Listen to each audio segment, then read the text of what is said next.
Hey guys, here's a most frequently asked question about snowmobiles. Sorry about the lighting, it sucks. Now people ask, what do you expect? What do you look at on these sleds? Okay, there is quite a few things you want to look at on these. Here I'll start showing you guys. The belt, this belt right here, that belt, or right there. Come on, inspect the belt, make sure there ain't no wearing. This belt has wearing right there.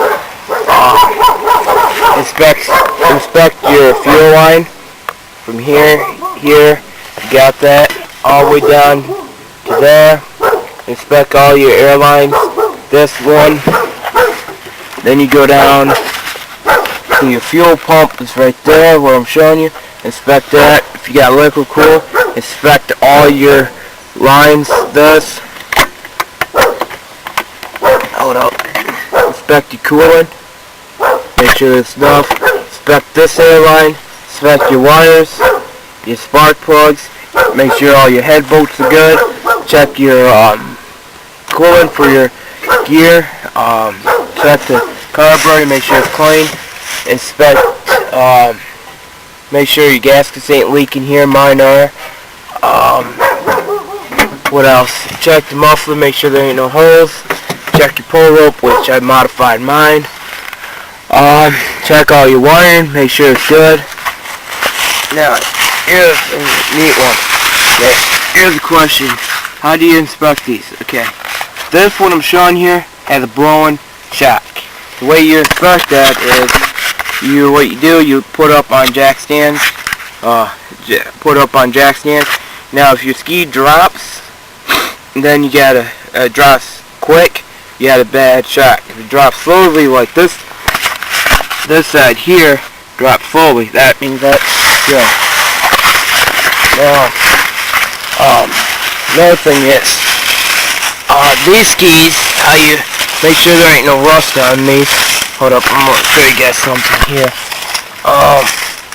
Now these skis, don't know where, I weld the skis, and you want to look for rust.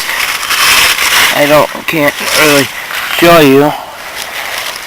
You want to make sure there ain't no rust on the skis, which I welded mine, so I can't really show you without taking them off. Now the other thing is, inspect your Dolby track. See how mine's shot? It needs right here. What's I'm pointing at? Those got wear bar high flexes. They have to be replaced every 3 or 4 years. Check your light, make sure that works. My most stupid question is, how do you turn on your thing? Most of them have this right here. That's how you turn on and off your light. Sometimes switch is bad. And check the ignition too, make sure it works. And you want to check your airbox, make sure it ain't broke. Mine's broke right. Can't really get it. See how mine's broke? Even all up through there it's broke. Just want to make sure all that's good then. It's basically, and your brakes. I don't have no brakes. See, I'm done. But you want to make sure the brake caliper works, and you got brake pads. Basically just go over the whole machine, grease it all up. I don't know how good you see this. Basically grease that up. Make sure it works. That's all you guys do to it. Just basically overlook on what it looks like. If it looks good, it looks good. If it don't, it don't. Basically all you can do to them. There ain't much you can actually do about these. That's basically an overhaul on how you make it look good. Make sure everything's up to par. Make sure you have no holes in your belly pan. Okay, see you guys later then. Hey guys, sorry for the lighting. I'm in my room again. I got another question. Somebody asked me a question. What type of gas do you put in the sled?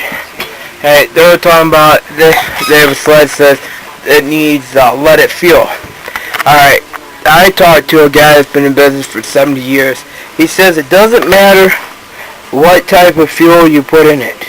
But he said if they won't let it, you put the 99 grade gas in it. Like my sled, my 1980 Ski-Doo requires leaded gas, which I don't have a sticker anymore. I would showed you, but it says leaded gas is what they want.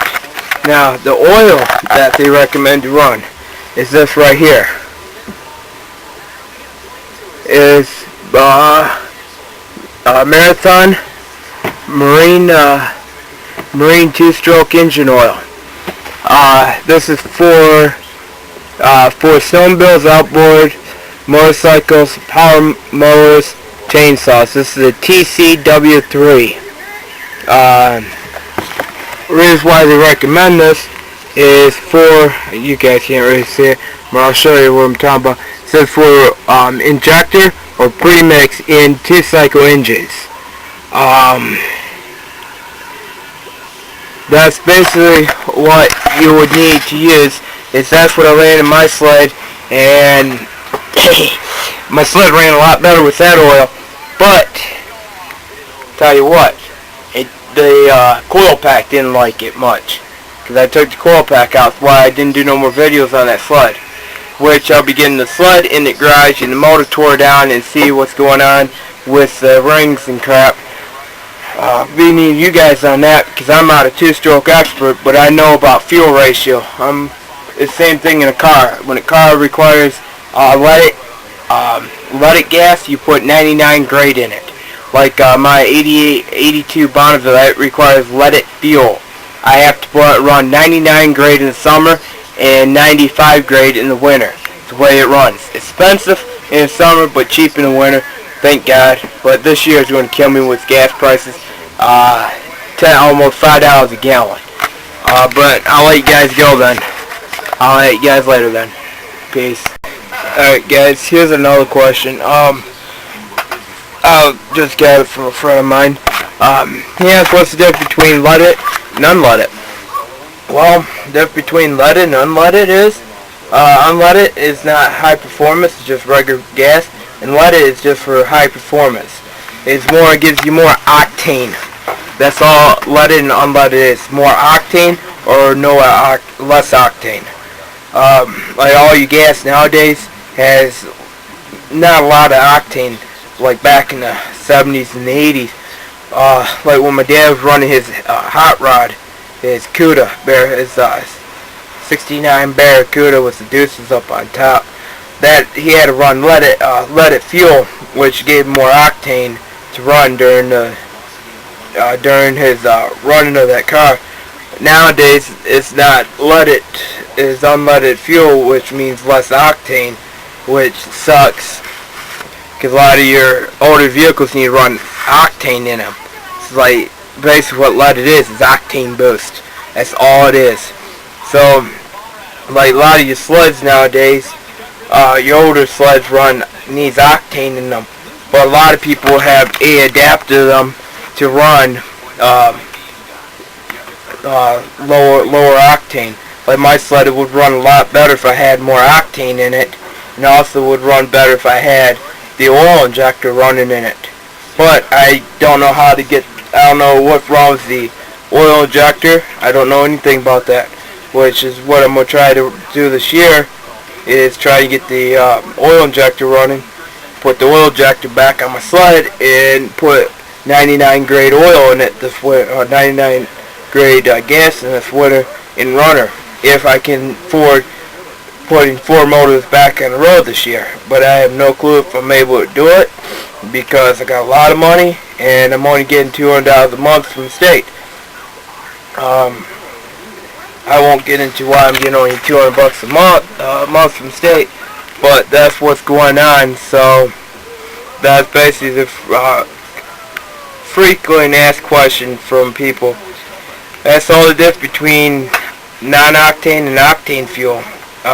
Just like race fuel, that's pure octane. I wouldn't recommend using that.